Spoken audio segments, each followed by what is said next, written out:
Unexpected Guest. A romantic story of love rediscovered under one unexpected roof. Part 1. The Getaway. The sound of waves crashing gently on the shore was exactly what David needed. For months, he and Grace had been dreaming of this coastal cabin, tucked away on the edge of a sleepy seaside town. It wasn't luxurious, no marble countertops or infinity pools. Just an old wooden cabin with a fireplace, a wide porch, and the kind of silence that wrapped around you like a warm blanket. They had needed this escape. Life in the city had grown too loud, too fast. Between David's late hours at the firm and Grace's exhausting schedule at the children's hospital, their moments together had dwindled into brief conversations over microwave dinners. So when David found this cabin online, he didn't hesitate. Grace had smiled the moment they arrived. Her chestnut hair glowed in the golden afternoon sun as she stepped out of the car, stretching her arms wide to embrace the calm. "It's perfect," she whispered. David leaned in to kiss her temple. "Just us. No emails. No phone calls. Just time." But fate had a different plan. Part 2. A knock at the door. It was the second night. The fire crackled gently in the hearth. Grace was curled up on the couch, her legs tucked under her, reading a novel.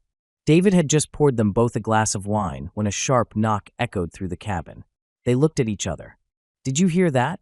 Grace asked, setting her book down. David nodded, his brows furrowed. "Who could that be? No one should even know we're here." He walked cautiously to the door and opened it slowly.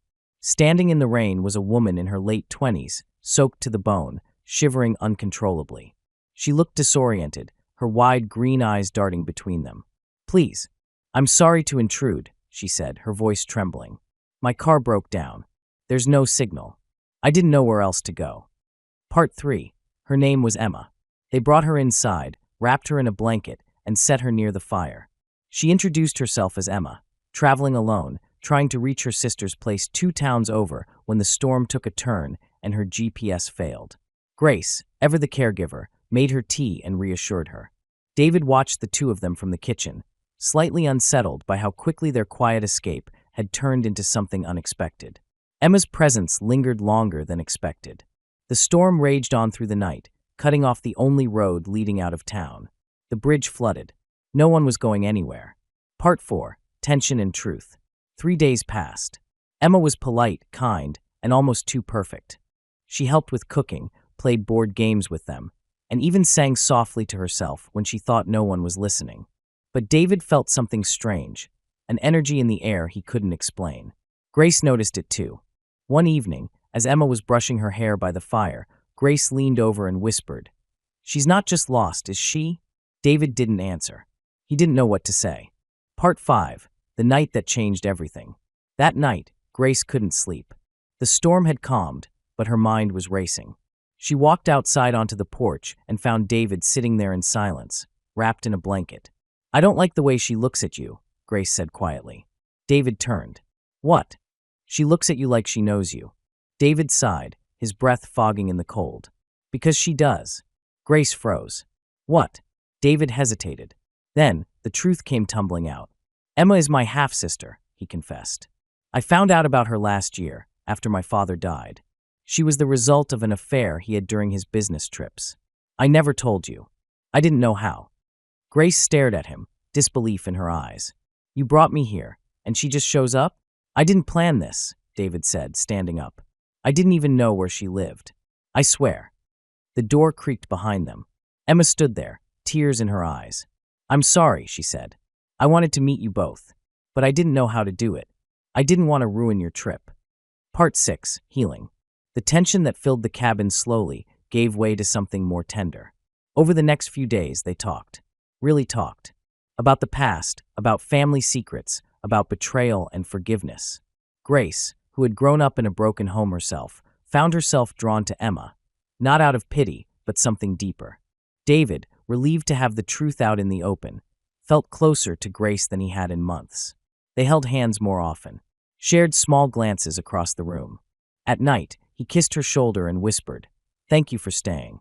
Part 7. A fire rekindled. One morning, as the sun rose over the misty hills, David and Grace sat on the porch, wrapped in the same blanket. "She's leaving today," Grace said. David nodded. "I think she's ready, and maybe so are we." Grace turned to him. I missed you, David. Before all this, I missed us. He took her hand gently. We lost each other for a while, but I never stopped loving you. She leaned into him, resting her head on his chest. Neither did I. They stayed like that for a long time, the waves crashing in the distance, the scent of salt and pine in the air. Part 8. Goodbye, and beginning again. Emma hugged them both before leaving. Thank you, she said to Grace, for opening your heart. Grace smiled, her eyes soft. Everyone deserves a family, even the unexpected ones. As Emma's car disappeared down the winding road, David turned to Grace. Let's come back here next year. She smiled. Next year, and the year after that. They went inside, hand in hand, hearts lighter, love rekindled. End. Fate's gentle whisper, a love beyond borders. David adjusted his backpack and took a deep breath as he stepped onto the cobblestone streets of Paris. The city, with its historic charm and endless possibilities, felt like a dream come true. He had always wanted to study abroad, and now, with a scholarship at the prestigious Sorbonne University, he was living that dream. Jennifer, on the other hand, had arrived in Paris with a different goal in mind. Born and raised in New York, she had always felt a deep fascination with French literature and culture. Studying at the same university as David, she immersed herself in poetry, philosophy, and the mesmerizing beauty of the French language. They first met in a quaint little cafe near the university. Jennifer was struggling with a pile of books, trying to balance her coffee while flipping through her notes. David, noticing her predicament, stepped forward. "Let me help you with that," he said, offering a warm smile. Jennifer looked up, her deep brown eyes locking with his ocean blue ones. There was something about his voice, gentle yet confident, that made her heart skip a beat. "Thank you," she replied, smiling back. From that moment, their paths kept crossing at the university library, in the gardens of Luxembourg, at the old bookstore by the Seine. It was as if fate was whispering to them, urging them closer. One crisp autumn evening, as the golden leaves danced in the wind, David and Jennifer found themselves walking side by side along the river. "Do you ever feel like some places were meant for love?" Jennifer mused, gazing at the shimmering reflection of the city lights on the water. David chuckled. "Paris does have that effect, doesn't it?" She turned to him, a soft smile on her lips. "Or maybe it's just the company." David felt his heart race. He had never met someone who made the world feel as alive as Jennifer did. There was a quiet magic in her presence, an unspoken connection that words could never capture. Over the months, their friendship deepened. They shared their dreams, fears, and the little things that made life beautiful. David told Jennifer about his childhood in London, about his love for music, and how he once dreamed of becoming a pianist. Jennifer, in turn, shared her passion for writing, how she had always wanted to pen a novel about love, the kind of love that transcends time and distance. One evening, as they sat by the Eiffel Tower, David pulled out a small notebook. "What's that?" Jennifer asked. "It's a song," he admitted, a little shy. "I wrote it, for you." Her breath caught in her throat. "For me?" He nodded, flipping through the pages. "You inspire me, Jennifer. Every moment with you feels like a melody, something beautiful and fleeting, yet unforgettable." Tears welled in her eyes. "David." And then, without thinking, without planning, she leaned in. Their lips met in a soft, tender kiss, one that spoke of all the unsaid words, the unspoken promises. From that night on, they were inseparable. They explored every hidden corner of Paris together, danced under the moonlight, whispered sweet nothings in cafes, and wrote love letters to each other, even when they were just a room apart. But love, as beautiful as it is never without challenges. As the end of their study abroad program approached, reality began to settle in. Jennifer had to return to New York. David was expected back in London. "Why does time always move too fast when you're happy?" Jennifer whispered one evening as they sat on the rooftop of her apartment watching the stars. David exhaled, his fingers brushing against hers. "Maybe because happiness is never meant to be ordinary. It's supposed to be fleeting, to remind us to cherish every second." Tears slipped down Jennifer's cheeks. "I don't want this to end." "It doesn't have to," David said, his voice filled with determination. "We'll find a way." And they did. After months of long-distance calls, love letters, and stolen weekend visits, David surprised Jennifer one snowy evening in New York. She opened the door to find him standing there, holding a bouquet of white roses. "Paris was just the beginning," he said with a grin. "I want a lifetime of adventures with you, Jennifer." She laughed through her tears, throwing herself into his arms. "I love you, David." "And I love you," he whispered, holding her close. And so, against all odds, two hearts that found each other in a foreign land refused to let go. Their love story was not just about a romance in Paris. It was about the kind of love that defies distance, time, and uncertainty. A love that once found could never be lost. The end. Romantic vocabulary, 5 words to express love and emotion. Here are 5 beautiful words from the story, along with their meanings and example sentences to help you understand and use them in real-life situations. 1.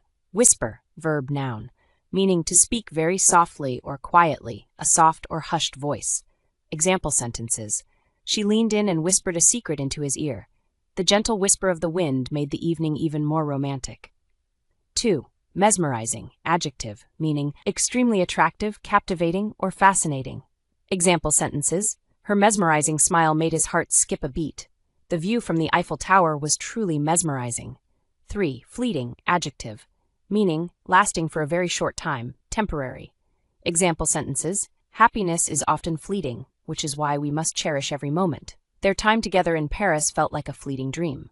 4. Unspoken, adjective, meaning not expressed in words, but still understood or felt. Example sentences. There was an unspoken connection between them, something words could never explain. They exchanged unspoken glances, knowing exactly what the other was thinking. 5. Inseparable, adjective, meaning always together, unable to be separated. Example, since they met, they had become inseparable, spending every moment together. Love makes two hearts feel inseparable, even when they are miles apart. A love beyond borders, questions and answers. Here are 5 thoughtful questions and answers related to the story, Fate's Gentle Whisper, A Love Beyond Borders. 1. Where did David and Jennifer first meet? David and Jennifer first met in a small cafe near their university in Paris, where David helped Jennifer with her books. 2. What made their relationship special? Their relationship was special because they shared a deep emotional connection, understood each other's dreams, and found beauty in every little moment they spent together. Why did they have to separate? They had to separate because their study abroad program ended, and Jennifer had to return to New York while David was expected to go back to London. 4. How did David prove his love for Jennifer? David proved his love by staying committed despite the distance, writing her letters, visiting whenever possible, and ultimately surprising her in New York with the promise of a future together. What is the main message of the story? The main message of the story is that true love knows no boundaries and can overcome time, distance, and challenges if both hearts are willing to fight for it.